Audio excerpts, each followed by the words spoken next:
আসসালামু আলাইকুম। Hello everyone. আজকে আমি রান্না করব ছোটো মূলা ডাঁটা সহ শুটকি দিয়ে রান্না। তো চলেন রান্না শুরু করি।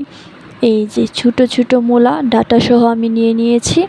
এখানে হচ্ছে দুটো ছোটো ছোটো বেগুন কেটে দিয়ে দিলাম, আর একটা আলু মাঝারি সাইজের কুচি কুচি করে দিয়ে দিলাম। আর এখানে ইলিশের শুটকি, যেটা আমি টুকরো টুকরো করে নিয়েছি, আর পেঁয়াজ আর রসুন কুচি।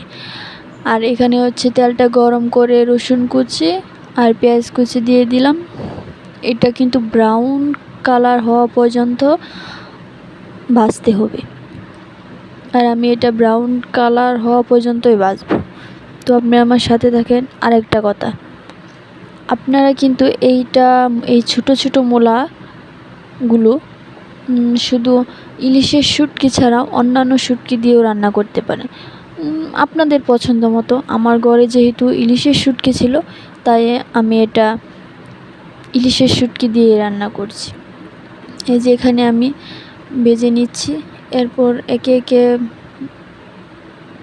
দিয়ে দিলাম হলুদ গুঁড়ো, এবার দিয়ে দিব মরিচের গুঁড়ো, দিয়ে দিলাম সামান্য পরিমাণে অল্প একটু জিরা গুঁড়ো, অল্প একটু, কারণ ইলিশের শুটকিতে আবার বেশি পরিমাণে দিলে ইলিশের ঘ্রাণটা তেমন থাকে না।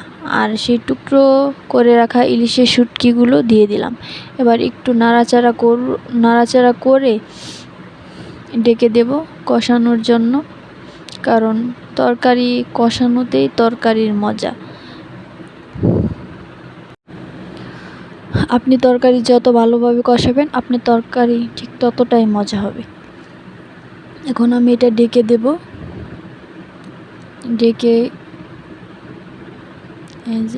এই যে দেখেন, এখন কষানো হচ্ছে, ভালোভাবে কষানো হয়েও গিয়েছে।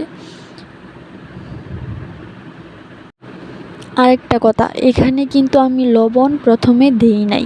আপনারা ভাবতে পারেন যে আমি লবণ ছাড়া তরকারি হয়তো বা রান্না করছি, কিন্তু না। ইলিশের শুটকি যেহেতু অনেক পরিমাণে লবণ দিয়ে তারা শুটকিটা তৈরি করে, তাই আপনি ধুলেও কিন্তু ইলিশের অনেক লবণ থাকে।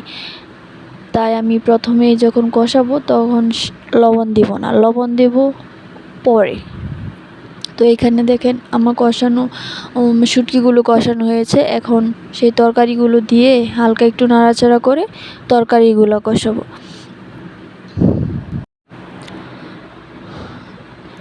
তরকারি কষানোর মধ্যে যে পরিমাণ পানি ছিল সেটা দিয়েই কিন্তু কষানো হবে। আমি এক্সট্রা পানি দিয়ে এখানে তরকারিটা কষাবো না। এই যে আমার তরকারি কষানো হয়ে গেছে। এখন এটার মধ্যে অল্প পরিমাণে পানি দিয়ে, মানে তরকারিটা সেদ্ধ হওয়ার জন্য অল্প পরিমাণে পানি দিয়ে দিব, কারণ আমি যেহেতু তরকারির ঝোলটা শুকিয়ে ফেলবো, এই জন্য অল্প পরিমাণে পানি দিয়েছি। এখন ডেকে দিচ্ছি। ডেকে তরকারি, এই যে দেখেন অনেক পানি কিন্তু আমি অল্পই দিয়েছি, কিন্তু দেখেন অনেক পানি উঠে গিয়েছে। এজন্য আমি আরও শুকাবো এটা, কারণ মূলার তরকারি যেহেতু, তাই ঝোল বেশি রাখলে সেটা ভালো লাগবে না। এই যে আমার তরকারি রেডি, দেখেন ইয়াম্মি ইয়াম্মি তরকারি। Bye bye, tata.